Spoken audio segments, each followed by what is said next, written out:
Assalamualaikum warahmatullahi wabarakatuh. Perkenalkan, nama saya Saidah Turdiana. Saya Zainiatul Hayati. Saya Umniatul Sania. Saya Yatizada Dilwaro. Di sini kami akan mempresentasikan hasil kerja kelompok kami, yakni mengenai penyusunan SOP bubur ayam Jakarta.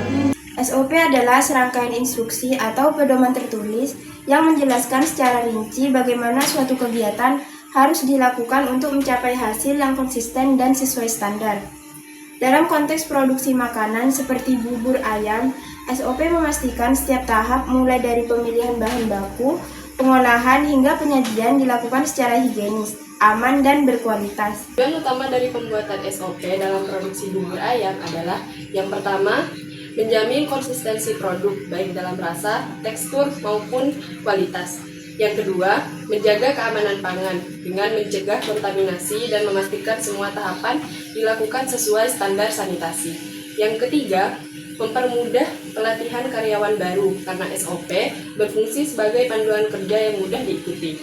Yang keempat, mematuhi peraturan dan standar industri seperti BPOM, GMP, SSOP, dan HACCP. Yang kelima, meningkatkan efisiensi operasional dengan alur kerja yang sistematis dan minim kesalahan. Manfaat SOP. Penerapan SOP secara disiplin akan memberikan banyak manfaat, di antaranya produk lebih aman dan berkualitas tinggi karena seluruh proses dikontrol dengan ketat, mengurangi kesalahan kerja karena SOP menjadi acuan yang jelas bagi para pekerja. Kemudian memudahkan proses audit dan evaluasi, terutama dalam pelacakan masalah atau keluhan pelanggan, serta meningkatkan kepercayaan konsumen karena makanan yang dihasilkan lebih terjamin mutunya. Di sini kami mencoba membuat SOP agroindustri bubur ayam Jakarta. Yang pertama, desain fasilitas dan peralatan produksi. Tata letak fasilitas produksi harus dirancang khusus untuk mengurangi resiko kontaminasi silang. Selanjutnya harus ada area yang jelas dan terpisah untuk penyimpanan bahan baku, proses produksi, dan pengemasan produk. Peralatan produksi harus mudah dibersihkan, dikalibrasi secara rutin, dan dirawat secara berkala untuk mencegah malfungsi. Peralatan seperti lantai, meja, dan semua permukaan yang bersentuhan langsung dengan makanan harus dibersihkan dan disanitasi setelah setiap penggunaan. Yang terakhir, perlengkapan pembersih dan bahan beracun lainnya harus disimpan di area yang aman dan terpisah dari area produksi makanan. Selanjutnya mengenai keamanan air dan es. Yang pertama, semua air dan es yang digunakan dalam proses produksi harus aman dan memenuhi standar kualitas yang ditetapkan. Selain itu, sumber air harus terverifikasi, seperti dari perusahaan air lokal atau PDAM, atau sumur bor yang telah diuji. Selanjutnya, pemasangan pipa air harus terbuat dari bahan yang tidak mudah korosi. Dan yang terakhir, air dan es harus memenuhi standar kualitas air minum SNI dan memiliki kualitas mikrobiologis yang terkontrol dengan 0 koloni untuk es dari pemasok terdaftar. Yang ketiga, kondisi bersih permukaan kontak produk. Permukaan yang bersentuhan langsung dengan produk seperti meja dan mesin harus dijaga kebersihannya dengan pembersihan yang ketat sebelum dan sesudah setiap penggunaan untuk mencegah kontaminasi silang. Lalu permukaan ini harus halus, non-pori, tidak mengelupas, dan bebas karat. Kemudian peralatan harus dicuci dengan larutan klorin 100 ppm, sementara pencucian produk dapat menggunakan 5 ppm klorin. Dan yang terakhir, semua peralatan juga harus menjalani pemeriksaan dan penggantian rutin. Yang keempat yaitu pencegahan kontaminasi silang, di mana area penerimaan bahan baku, penanganan serta pemrosesan produk harus dipisahkan secara fisik untuk mencegah kontaminasi silang. Selanjutnya, produk olahan harus disimpan secara terpisah dan diberi label yang jelas.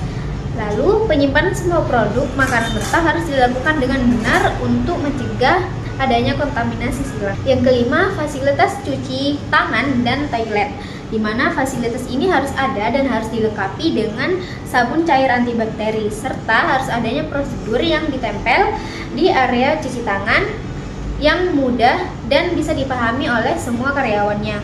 Yang selanjutnya, toilet harus terpisah dari area produksi dan jumlahnya memadai untuk semua karyawan. Yang keenam, perlindungan dan kontaminan, di mana area produksi harus mudah dibersihkan, bebas dari debu, bebas dari tanah, dan bebas dari barang non-makanan yang dapat menyebabkan kontaminasi. Selanjutnya, bahan makanan dan bahan sanitasi harus disimpan di tempat lain atau secara terpisah.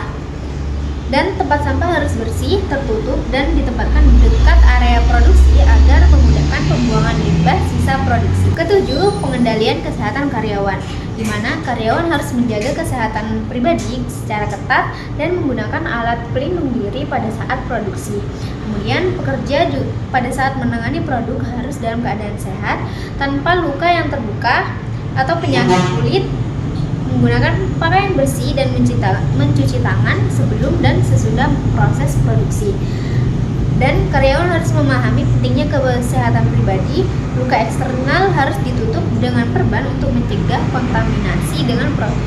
Kedelapan, pengendalian hama, di mana pengendalian hama ini harus efektif dan memastikan bahwa tidak ada hama yang masuk ke dalam makanan hasil produksi. 9. Pelabelan, penyimpanan, dan penggunaan bahan kimia berbahaya. Bahan kimia berbahaya ini harus diberi label dan instruksi penggunaan yang jelas serta memenuhi standar kualitas yang berlaku. Selanjutnya, penyimpanan bahan kimia ini harus aman dan terpisah dari ruangan produksi makanan.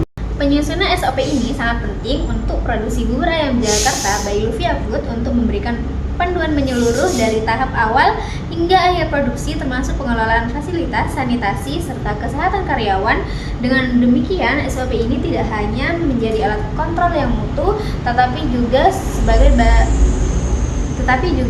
dasar pembangunan kepercayaan konsumen terhadap produk yang aman dan higienis. Sekian presentasi dari kelompok kami, kurang lebihnya mohon maaf. Wassalamualaikum warahmatullahi wabarakatuh.